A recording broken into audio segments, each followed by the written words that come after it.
नमस्कार दोस्तों, फिर एक बार आपका स्वागत करता हूँ मेरे YouTube चैनल पर। तो जल्दी से आ जाइए मेरे YouTube चैनल पर।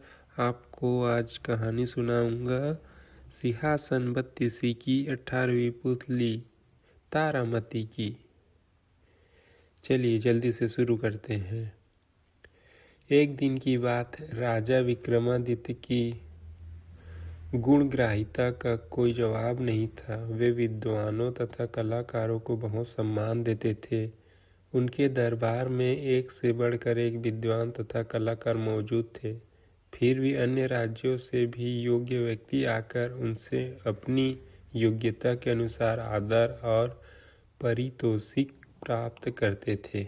एक दिन विक्रम के दरबार में दक्षिण भारत के किसी राज्य से एक विद्वान आया।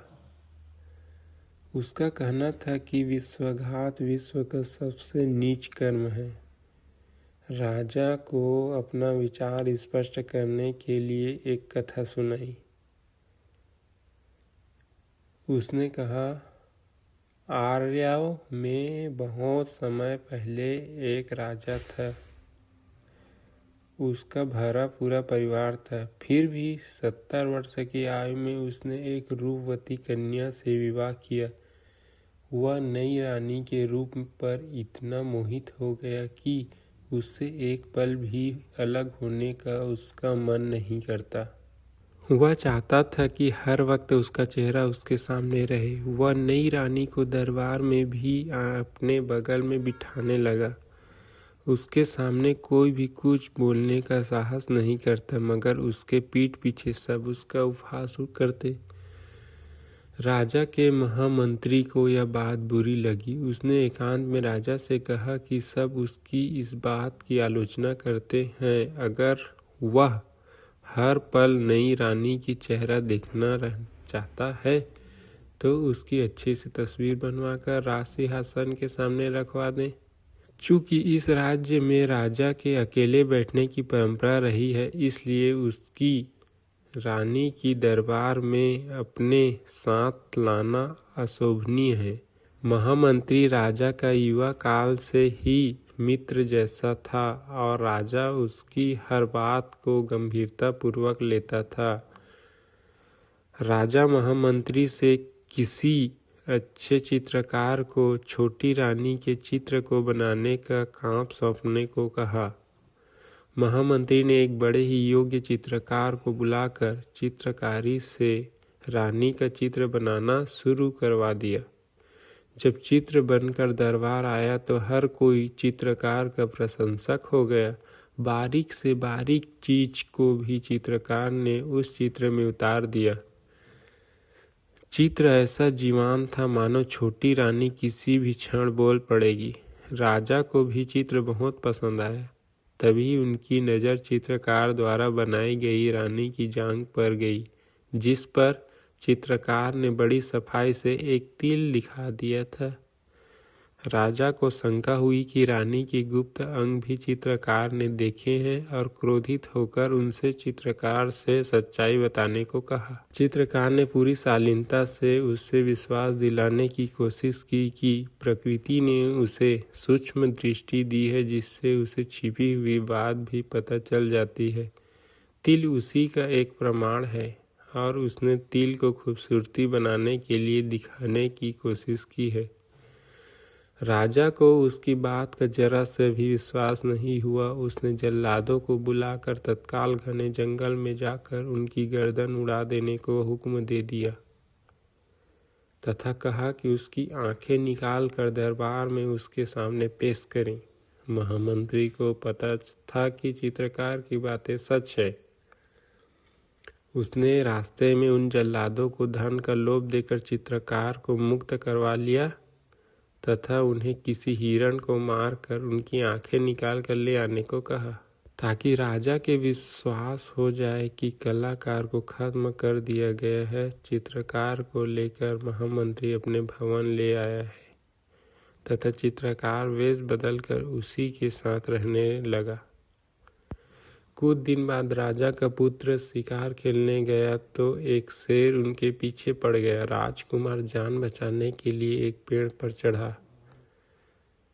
तभी उनकी नज़र पेड़ पर पहले से मौजूद एक भालू पर पड़ी। भालू ने जब वह भयभीत हुआ तो भालू ने उनसे निश्चित रहने को कहा।